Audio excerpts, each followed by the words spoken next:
Hello, everyone. Welcome to Alabama Care.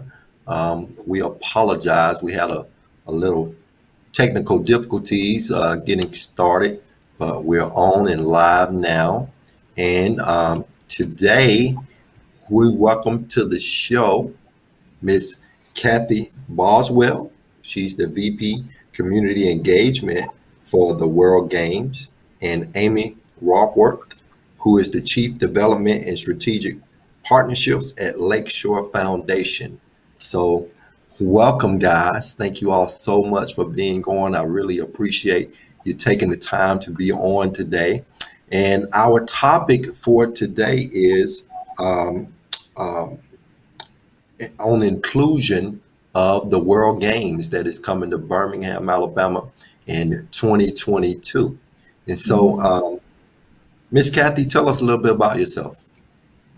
Wow. Okay. So, what can I tell you? I am a native of Birmingham. It's always been my home.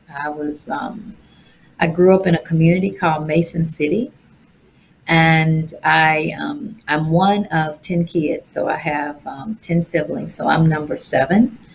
And for me, I grew up in poverty. I mean, I didn't grow up with much, but one of the things that I really grew up hearing from my parents is how much they loved me, and how regardless of what I didn't have, it did not preclude me from being successful. So I grew up in a home filled with encouragement and a whole lot of love. A person very strong in my faith. Church was always the place where I felt free, and it was the place that I got a chance to do a lot of things. I ended up going to Homewood High School. I was a part of when they were integrating Homewood for more African American students. I got a chance to go there, and so I went there and graduated. Went to the University of North Alabama, where I was the first Black homecoming queen in the history of the university. And then I came back, finished at UAB. Go Blazers! Go And Blazers. yeah, go Blazers! And just have been an integral part of the community, and have worked with companies like UPS, Blue Cross and Blue Shield, Healthcare Experience, the Birmingham Education Foundation, and have been gifted, just blessed to be working here. And I am married, been married for 30 years to a wonderful relationship, and I have two beautiful children. One's in a special place, Parker, and my oldest daughter, Catherine, who's in law school at Notre Dame. So that's me. Awesome. Amy, tell us a little bit about yourself. Sure, Lorenzo. I moved to Birmingham in 2012 to be part of Lakeshore Foundation. So that's just how special it is. And for those of you that Mm. have come to our campus, I hope that, and if you have not, I really dislike the term, the hidden jewel. I want you to know about us. I want you to know we're here because I moved my family of four from Chicago, Illinois, to Birmingham to be part of this incredible organization. And so, Wow. before that, grew up in a farm, on a farm in rural Illinois. Little town called Paris. We used to say it's more like parlez-vous. And there is a southern accent, there's a country accent as well. So Paris is not much different.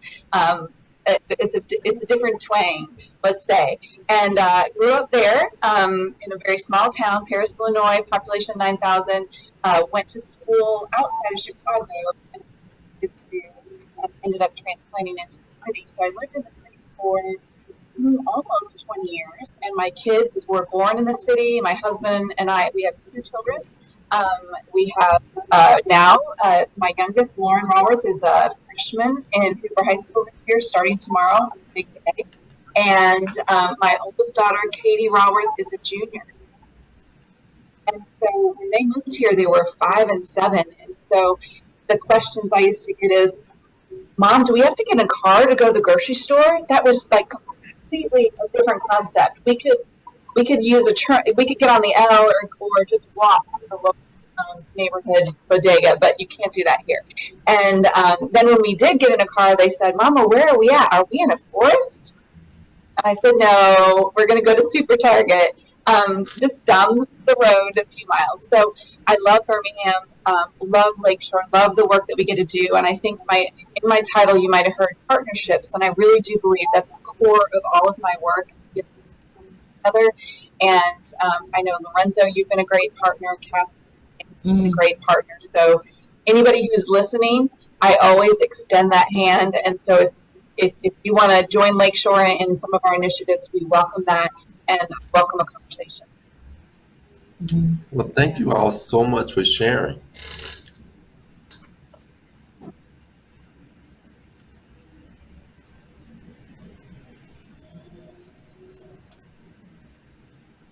Did we lose sound? We can hear you. I can hear you. Okay, we got you back now, and we had lost your sound for a moment.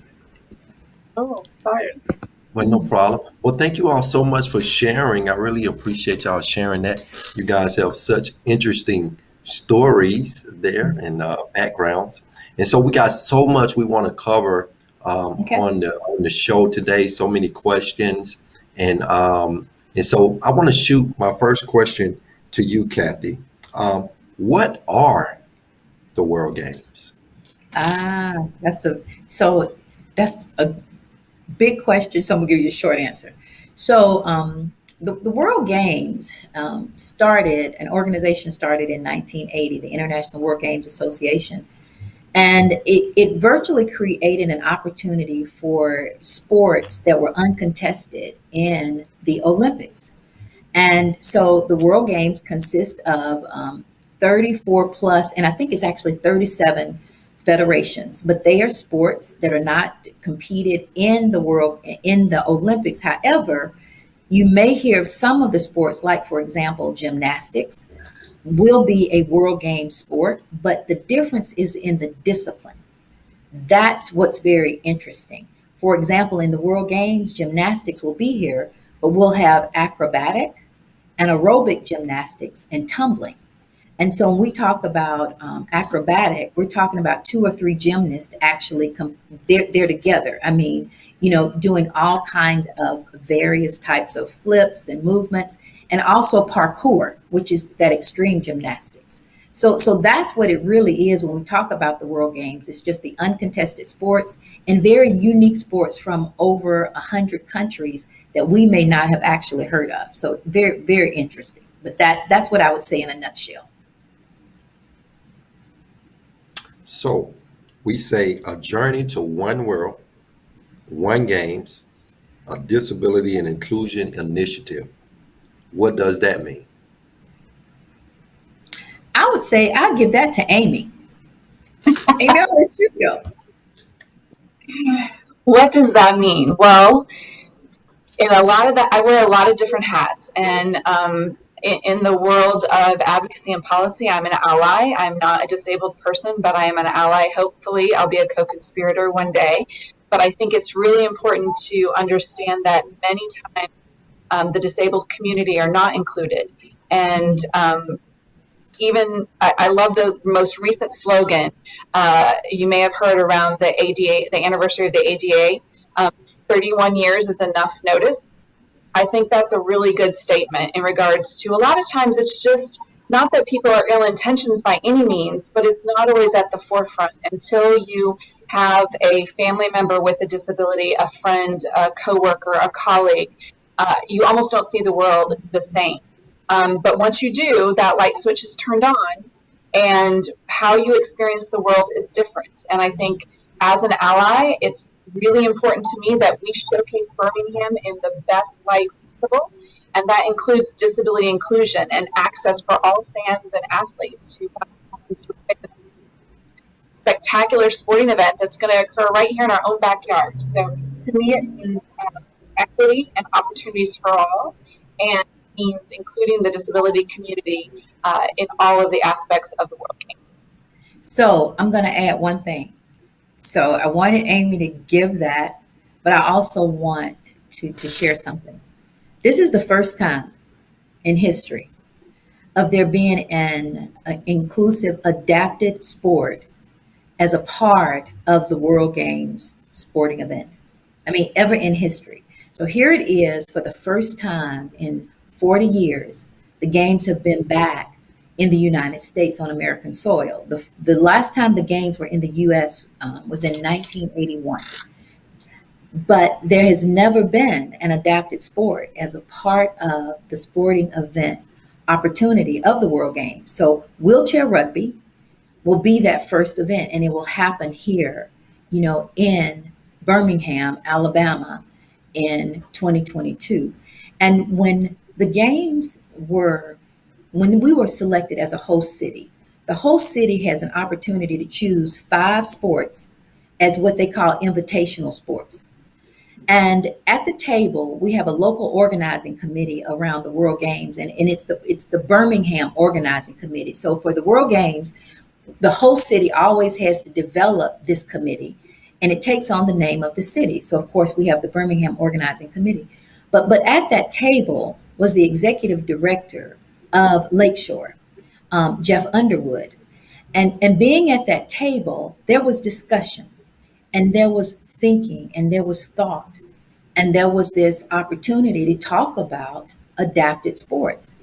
In turn came the opportunity for us to be able to host for the first time wheelchair rugby. So it goes back to what Amy said. 31 years, long enough. And what that means is that when we think about our disabled community, what we have to do is not think of it when someone brings it up. It has to be in the forethinking of our mind, top of mind, to be able to be a part of discussion at the very beginning. And that's what it was here for the World Games. And so I will tell you, we were very fortunate to be able to have someone at the table with diversified thinking beyond what the World Games had always been, and looked at it for what the World Games could be. So sticking with that, what you were just talking about the the first edition of adapted sports in the World Games.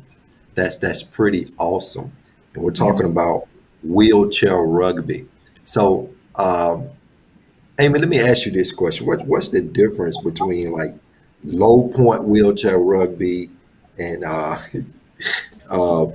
and non low point wheelchair rugby?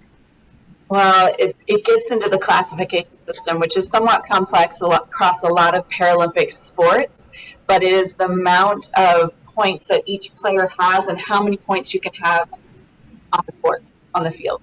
So it is a little bit different. And as Kathy mentioned before, that's also very important to understand that we're getting ready to send our Team USA wheelchair rugby to Tokyo. In fact, anyone listening today can join our Celebrations of Champions on Thursday. It's a free event. You can get a ticket and sign up and hear all about us sending wheelchair rugby Team USA to Tokyo, and you can join in that send-off. So that is a Paralympic sport, but the sport that you'll see at the World Games. Yeah. So I tell you, let me share with you what my experience was with wheelchair rugby. Back when I first was injured and I came to Birmingham, Alabama, I was recruited to play wheelchair rugby. And I Mm. was taken to a game to watch a game. And I saw this guy that was a quadriplegic, just as I am. And he was hit by another player and his chair flipped. And so he stayed laying over until the referee flipped his chair back over. And when they flipped his chair back over, his 2 middle fingers were broken. And so they took some tape and taped up his fingers and pushed them back on the floor. And so at that point, I decided that I wasn't going to be involved in wheelchair rugby. And so Well, Lorenzo, I think rugby is, wheelchair rugby, rugby in general, is a special kind of athlete, right? Someone who is intense, who loves life full force. And I think that describes the sport well. And not that you don't love life in full force, but perhaps you don't want rugby. So, Yeah. So I want to ask you this question, Amy, and then I want to take a question from one of the viewers. So the question is, How long has the Disability and Inclusion Initiative been going on? What's the history? How did that come to be? Well, as Kathy mentioned, I believe it was Jeff Underwood who brought up the thought of having adapted sports as part of the games. And then after that, I would say that we started work on it probably in 2019, and then of course everything happened in 2020, so things have been shifted quite a bit. So officially the Disability Inclusion and Access Committee, which is over 17 incredible human beings who are contributing their time, their talent, and their organization's time and talent to make this initiative happen. And so we just kicked off in May of this year, but I would say a lot of work has gone on behind the scenes, and Kathy might say that as well. So I early 2019 for that. Some of the work has occurred to even kind of think about, conceptualize, and then release and launch this initiative. Yeah, Hmm. absolutely. So, why are you still talking now, Amy? Let me ask you this. Tell me how you are hitting your four primary initiatives. So, you Mm, have established a diverse and representative steering committee, um, creating an inclusive and accessible athletic experience, enhancing accessibility and inclusion for fans, developing a training and education program for staff, volunteers, and partners. How are you hitting those four primary initiatives? Well, I definitely think it is a collective impact, and Lakeshore is providing some structural stability along with the World Games. But it's the folks that are joining the committee, and I would say diverse in the meaning of diversity and disability, because we know there's no monolith in disability, and so not just focusing on physical disability as much of Lakeshore's work does, but looking at individuals with sensory disabilities, with other forms of disabilities, ensuring that it's cross disability and that everybody gets an opportunity to enjoy them. So bringing those diverse organizations together to talk about how someone with intellectual disability may experience the games, how someone who is blind may navigate the venues. Those are all really important concepts to think about. So we have organizations that have expertise in that to contribute. And then, of course, having Low Point Wheelchair Rugby on the agenda, I think, is an incredible opportunity. We'll also have a lot of things going on at City Walk. So City Walk will be one of the places where fans and community members can come and learn more about what's going on. If you think of it kind of not necessarily exactly like an athlete village, but probably might have better words around that. But it kind of a place where the community can get together and learn. So, uh,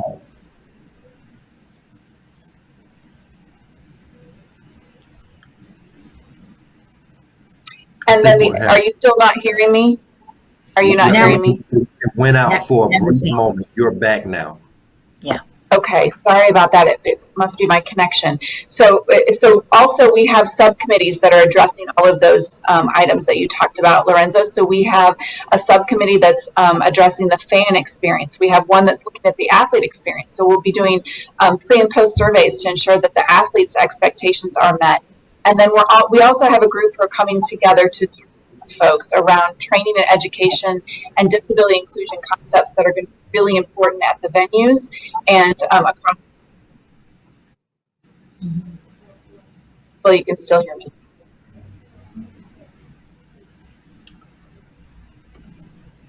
So, I want to take a question from the viewers.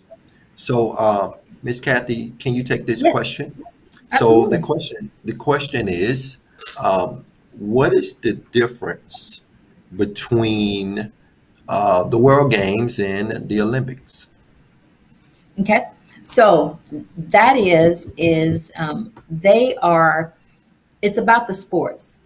And I would have to say that the World Games are more very, very unique and different sports that you don't see competed in the Olympics. But the other unique thing is the World Games are striving to get to the Olympics, if that helps. Usually, if you think about the Olympics, you'll see where they have what they call invitational sports. A lot of times, those invitational sports came from the World Games. And they're literally trying to figure out if they're going to be interesting enough to be able to move up to the Olympics. So, but what's interesting is sometimes the sports in the Olympics, when they may not be as competitive or they may need to shift, you'll see some of those sports come down to the World Games. But you'll also see one that's But shared what's here, interesting is sometimes which is the also sports in the softball. Olympics, when So they softball may was not, played in Tokyo, and now softball will also be seen in the World Games. So the one thing I think we need to understand about the World Games is they're recognized by the Olympic Organizing Committee. And so they are very much, they work in partnership to be able to ensure that there is some synchronization in, I would say, how things are run. But at the same time, the sports have, there's a dividing line of which sports are in which competition arenas. So, Kath, I want to take another question from a viewer Yeah. here. So the question is, at what facilities are the World Games being held? Ah, okay. This is a fun question. Great. So let me just tell you. Okay, so for example, one is the bout wheel. The bout wheel will be the site of sumo wrestling and all of our martial arts. If you go over and move over to the crossplex, that's where wheelchair rugby will be played. That's where inline skating will be competing. And also, too, there's this sport called fin swimming, where you swim with one fin instead of two. So that's actually going to be at the crossplex. That's not the only one. Now let's circle over and let's go over and over to Hoover. You will have at the Hoover Met is where softball will be played. If you leave Hoover and you go over to Oak Mountain, you're going to have water skiing and wakeboarding. And then we're going to come back around and we're going to come over to Sloss Furnace. When you come to Sloss Furnace, there's going to be breakdancing. That's where parkour will be, and also sports climbing. Now, once we leave Sloss Furnace, what we're going to do is we're actually going to go to Railroad Park, where you have the duathlon. And then we're going to leave there and we're going to go up the street to UAB. That's where you'll have racquetball and squash. And you will also have tug of war will be one of the sports. And right behind UAB, you will also have the sport of bulls. But I forgot we need to run back over to Avondale Park. And that's where we're actually going to have archery. And we're going to leave archery and come down to the BJCC. And that is where we'll actually have dance. And we'll also have bowling. We're going to have rock and roll dancing, Latin dancing. And there will also be bowling and a sport called korfball, which is a whole lot like basketball, but you can't bounce the ball. And it's played on both sides of the court. And the goal is actually in the middle. So long story short is we're going to be all over the place. And Protective Stadium, though, is going to be the place to be on July the 7th, because that's where our opening ceremonies will be, and that's where our closing ceremonies will be. So long story short, there is only one venue I forgot, and that's John Carroll Field, where there's going to be Ultimate Disc. So, I mean, we're going to be all over the place, 15 plus venues. Voila. Wow, that is so awesome. So let me ask you guys this. You guys can collaborate on this question. So transportation is a big thing. So what types of initiatives are being taken around Birmingham to help increase transportation and accessibility for all? Okay. So I'll start out and I'm gonna let Amy add to this. So yeah, transportation is a big thing for us. But what we have is a collaborative effort with the city, the Birmingham Jefferson Transit Authority, as well as a contractor known as Callaway Transportation out of Maryland, who is working with the World Games and the city. And what is being designed is one more of a park and ride, an opportunity where there is a shuttle. There is a shuttle service, so that's one of the opportunities. The second is that you also see the micro mobility, the scooters and the bikes around town, where we're going to be encouraging people to utilize those. Secondly, we'll really stress carpooling, but you'll also have the opportunities of VIA, which hopefully the city will be able to, they hope to expand by the World Games. And then you also have the whole, the transit, the program Express initiative that they have going from east to west, which Birmingham has actually implemented. But the biggest part is going to be walkability. If you notice the venues that I talked about, there's a cluster. So there is really an opportunity for people to walk more and to be able to move between sports through a lot of the trails and a lot of the, just the sidewalks and just the accessibility of the venues that we have downtown. So that's really going to be a big thing. But I would tell you the other thing we need is people's grace, because it is no way to get it perfect. It is not going to be just a snap of the finger easy. So I think what I'm asking people is, starting today on 8/9, is to show grace, have mercy, and be patient. How about that? And then I'll let Amy add the rest. Well, I think Kathy covered that well. There is a transportation committee, as she stated, on the World Games. And so I know that our Disability Inclusion Committee will be obviously working with them closely. I know that we do have a representative. Amelia O'Hare is a colleague at Lakeshore Foundation and is an urban planner and a disabled woman as well. And so I know she's connected the dots a lot for them, but it's going to take a lot of work and a lot of communication and knowing what you're to experience in advance of when you experience it. I think that's right. Yeah. I agree.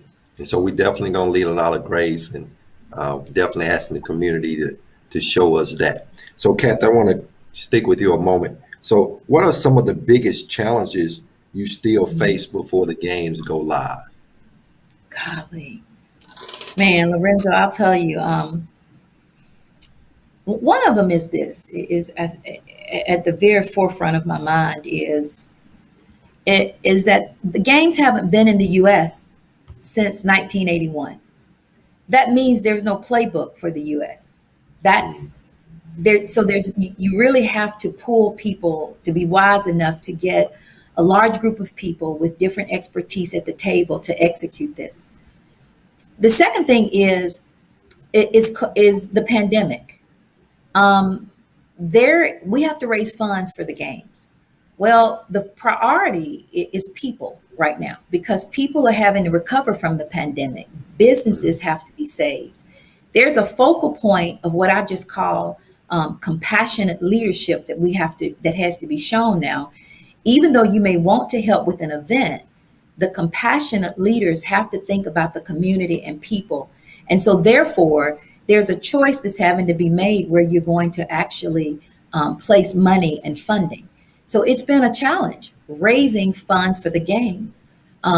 Thirdly, international countries, when they had the World Games, they could write a check. For us, that's not what we have to do. We have to raise it.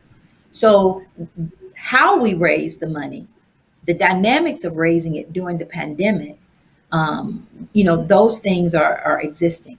The fourth thing I will have to tell you is top of mind for me, that's a challenge, is this thing is so big you can't put your arms around it. I mean, this is 34 sports, and I really want everybody to hear me. This is 34 sports being played across 10 days. There are 210 ticketed events. There will be about 400 medaling ceremonies. But these 210 events are taking place within 10 days across 15 venues. You got to think about that. This is not, for example, the Magic City Classic one day, and there are events around it. It's not the Alabama-Auburn football game one day, and there's tailgating and events around it. It's not a golf tournament that is 3 to 5 days in one place. The Classic, one place. The golf tournament, one place. Alabama-Auburn football game, one place. We're talking about 15 different places, some of them about 10 to 12 operating at the same time. Wow. We haven't seen anything like this. And so I just want people to understand the magnitude of our opportunity to get this right. And there's Wow. no one person that can do it. All of us, no matter what municipality we're in, no matter whether we're able or disabled, no matter whether we're rich, whether we're poor, black or white, Hispanic, Latino, bottom line is, it's going to take all of us to get this thing right. And we're going to have to do it together. So for me, that's a driving force for me. I just want us to be committed to each other, to just be one, for people to see the best part of who we are as a state, as a city, not who we were 50 years ago. They need to see something better. They need to see hope. They need to see that change can happen. And what's happening in Birmingham through the World Games is what can happen across the world because people decide it ain't worth it to stay divided. There's greater opportunity and wealth for us to come together in unity. So that's what always stays in the top of my mind. That's awesome. I want to go back to you. You're raising funds for the World Games. Two questions. Is giving to the World Games, is this a nonprofit, uh, tax deductible contribution that somebody will be making? Yes, because the city could not underwrite the games. So a 501c3, the World Games Foundation, had to be formed in order to host the games. So it is literally a tax-free. We are considered a nonprofit. Yes. And how do people give? Okay, so we have a sponsorship and development team. However, if you will, you can email me, you can email Amy. If you want to be a sponsor, you're more than welcome to email us at either email me, Kathy.Boswell at twg2022.com. But we also have our executive director of our executive VP of sponsorship, which is Dee Dee Mathis. And if you go to twg2022.com, our emails and contact information is there. And so you can email us and we will definitely reach out to you because we do need the support, truly need it. So yes, this is my first time hearing that you can contribute to Yeah. the World Games coming to Birmingham, and I'm sure that there are so many others in the community that would like to, Yeah. contribute and bring this wonderful thing, this wonderful opportunity to Birmingham, Alabama, and so definitely need the community to know that they can give. Is one other question: is there a website set up to give through? Yes. Well, there's not a website to give through, but I tell you what, Lorenzo, we might need to do that. But if you go to www.twg2022.com, there is a contact us. And if you are interested in giving, you can email us through that website. And that's www.twg2022.com. And with organizations, are there different sponsorship levels Yes. for organizations? Yes, there certainly are. Yes. Amy, let me ask you this question. Um, are you looking for like more contributors from the disability community? And if so, how can we as a community get involved? Absolutely. I was going to follow up that question that Kathy just stated. I think you can sign up to be a volunteer with the World Games. And I think that's really important. And that is available on the website. So who better but the disabled community and family members of the disabled community who know what needs to happen, who have that experience, they have that lived experience to show up and help the games be a reality for disability inclusion. So I would say volunteering of your time and your talents. And I would also say that if you have any interests, you could definitely contact us and we'll figure out a way to use your expertise. Yes, absolutely. That's awesome. That's awesome. So another question here. So obviously the economic impact for the city, it looks like it's estimated to be about 256 million. And what Yes. does that mean for Birmingham, Kathy? So recently, You all might, if you haven't, the there's the a Mastercard initiative has been done with Birmingham, they have selected, after George Floyd, they selected several cities to really go out and promote social equity and or social justice and wealth equity. And one of the things they did with the city recently, and I went to that presentation last week that blew my mind, but they looked and with the city and used a software called Geo Insights. And what they did was is they took one event with the city, which was in particular the Magic City Classic. They took it, and this particular program that MasterCard had broke it down to show the actual economic impact across the city. What was interesting that came out of that was that it literally generated more money for the city of Birmingham than the national average. And it also showed clusters of opportunity that where the economic impact actually existed. One of the areas that came out of it that I just could not do anything but laugh at was Fultondale. From the Magic City Classic, Fultondale community was so economically impacted. It also talked about Birmingham, it talked about Homewood, and it talked about the River Chase Galleria.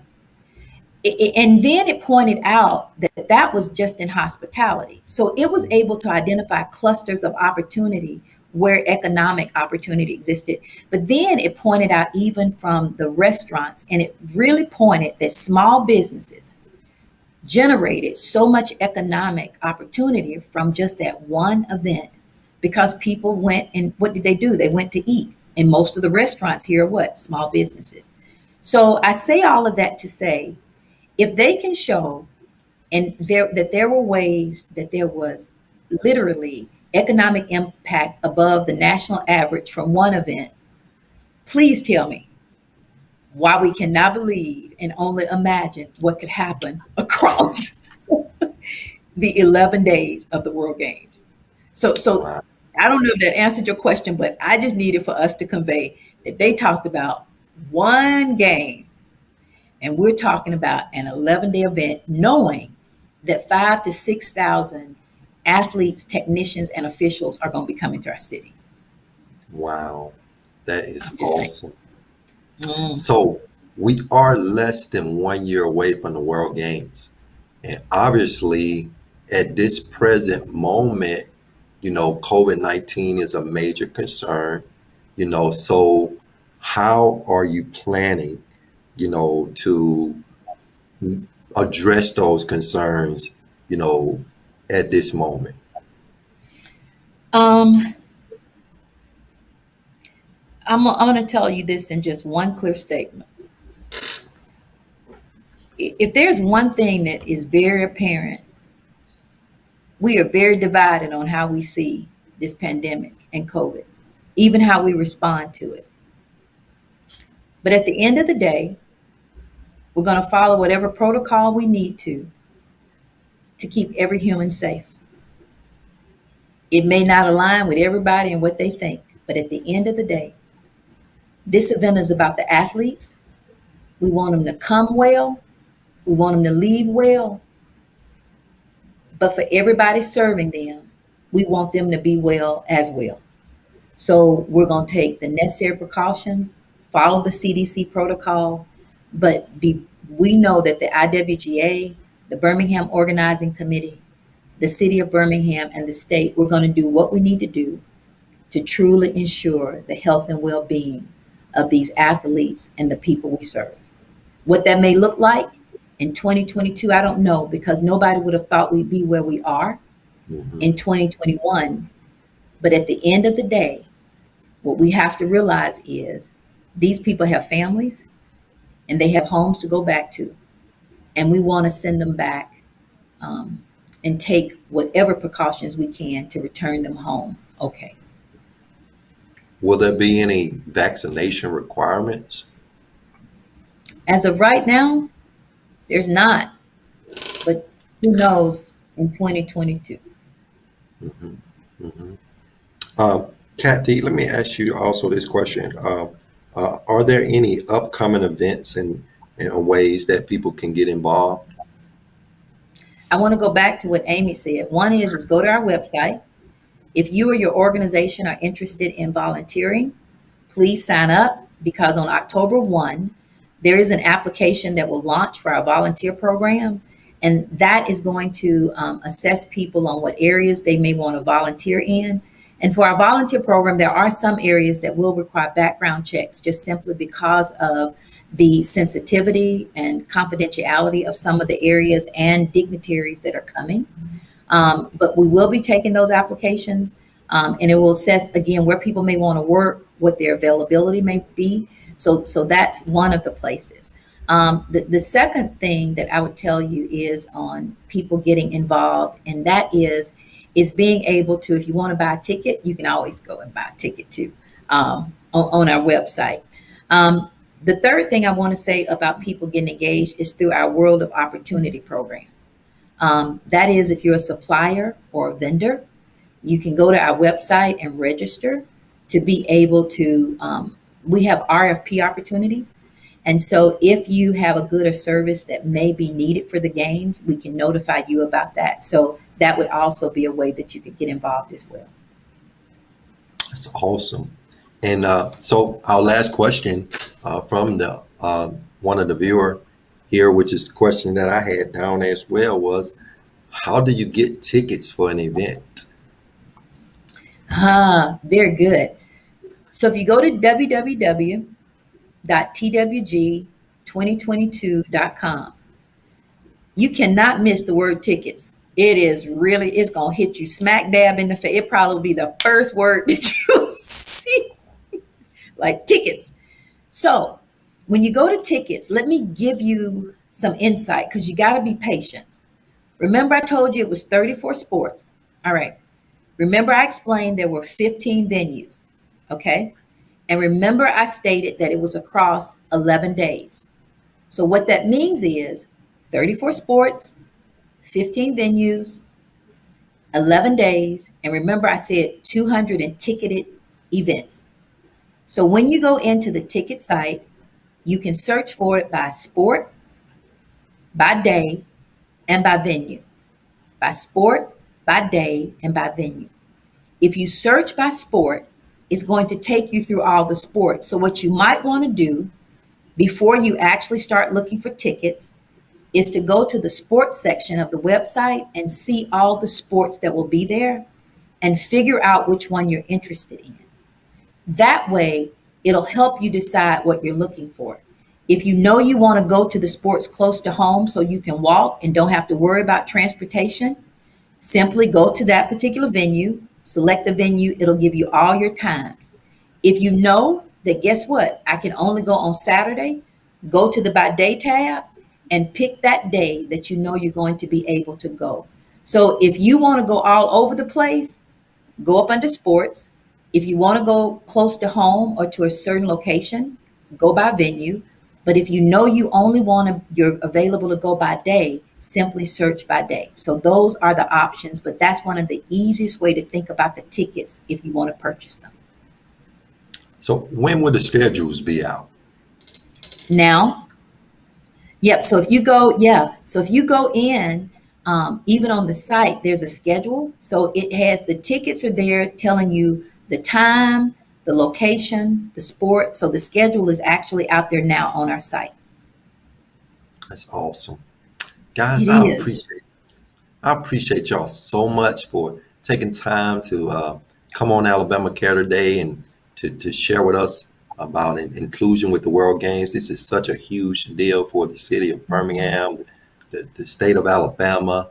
And so is there anything else that you all would like to add before we close today? I really want to recognize Amy and Lakeshore, because Amy didn't explain to you all, but they are a part of every aspect of the games, from the transportation to the volunteer program to the education program.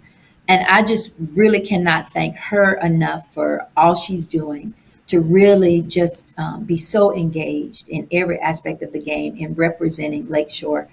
That's the first thing. And then the second thing is just to our sponsors. I want to just thank people for believing in Birmingham enough to be willing to serve as a sponsor, to donate their time and their money in these efforts, and to the city, just for people for believing in this. And I just ask that everyone just know that this is going to be a great opportunity. And it's another page in history that we get the gift to write, and it'll show a better Birmingham. Awesome. Anything you want to add, Miss Amy? I can never follow Kathy. So other than she's an incredible partner, and I'm glad that the audience is hearing about this today. And I hope to have more collaborations, more partners to show the world Birmingham. Awesome. And also, Miss Kathy, Miss Karen Russell, say hello. Ah, I love you, Karen. Well, thank you all so much for being on today. I want to thank Alexander Bimes with Alabama Care for giving us an opportunity to come live today. So thank everybody for joining. Have a great day.